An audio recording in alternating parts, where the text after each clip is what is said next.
Hi, I'm Bill McLaughlin, Editor-in-Chief of Furniture Today. Welcome to this week's edition of Frontline Friday. It seems like this could be any other edition of Frontline Friday because the word this week is tariffs. Again, this time it appears that there will be tariffs placed on Mexico goods.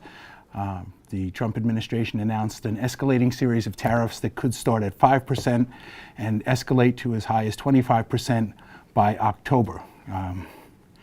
As with some of the other tariff situations that we'd followed, it's still a developing story, so I would encourage you to continue to follow FurnitureToday.com and Furniture Today in our weekly print edition, as we will be reaching out to people in the industry to see how they are dealing with it. If you would like to share your information, how are you dealing with the tariffs?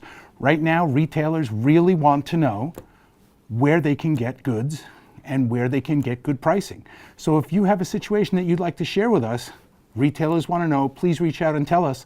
We will be happy to share your story. What's your tariff strategy? Are you passing along on the China tariffs? Are you passing along 5%, 7, 12, 15, 22? What's your number? Let us know. How are you dealing with the Mexico tariffs? Where are you sourcing? We're going to be starting a new global sourcing initiative. I suspect Tom Russell will have a little more to say about that in just a moment. But global sourcing is a critical issue right now in the furniture industry. We're planning to stay on top of it, and we would love for you to reach out and share your stories with us. And you don't have tariffs to deal with in technology this week? Not. Lucky for you. What are you dealing with on the technology beat? Well, Ikea has announced a partnership with the U.S. furniture brand that makes robotic furniture called Ori. And so it will, with the touch of a button, it can transform your bedroom to a closet to a living room space. And they claim that it adds 26 feet to like a standard apartment size for people who are living in inner city apartments that maybe have less room to move around in. So they're planning to launch that in Japan and Hong Kong in 2020. Earlier this year, Ikea partnered with another robotic company called Bumblebee Spaces, and they store things on the ceiling. So now that Ikea has gotten into robotic furniture, it'll be interesting to see if it becomes more mainstream. Bill, you did mention tariffs and the news on Mexico, which took a lot of people by surprise. One of the things that we haven't really talked about a lot is the impact on supply chain. Now, we have discussed the infrastructure crunch in Vietnam, you know, the complications of getting product out of there.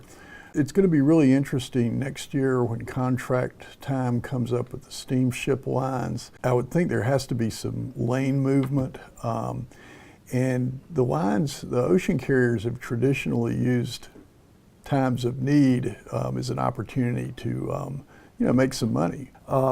There's a lot going on in terms of I think impact on shipping times that we're going to be seeing develop if these tariffs stay in place. You think there could be some impact on container availability? Well, that's a possibility. They're going to have to do some moving around to get ready for for bringing more goods out of more countries. Lots to follow. Tom, tell us what you've been up to.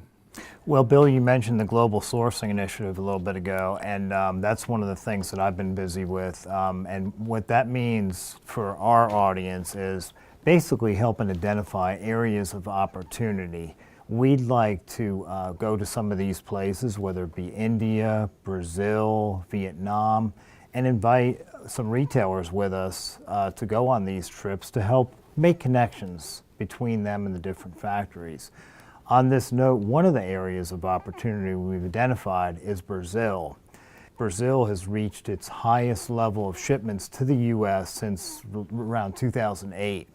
So they haven't quite come back to their peak in 2005, thereabouts, but there's some definite advantages which we identify in our story. So stay tuned for some of those details, and we'll continue to look for those opportunities.